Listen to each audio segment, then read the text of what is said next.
حدیث میں آتا ہے کہ اگر تم نماز پڑھ رہے ہو اور تم یہ دیکھو کہ کوئی شخص تمہیں دیکھ رہا ہے تو تم سجدہ لمبا کر دو تو یہ شرک ہے۔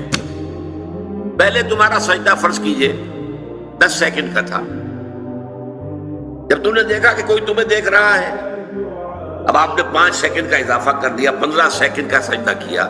یہ 5 سیکنڈ کس کو سجدہ کیا آپ نے؟ یہ اللہ کے لیے نہیں ہے، یہ اس شخص کو دکھانے کے لیے، یہ شرک خفی ہے۔ ظاہر بات ہے کہ اس کو ہم دیکھ نہیں سکتے، اس پر فتویٰ نہیں لگ سکتا، یہ دل کا معاملہ ہے، اندر ہی اندر کا معاملہ ہے، اس میں صرف سمجھایا جائے گا کہ دیکھو بھائی یہ بھی شرک ہے۔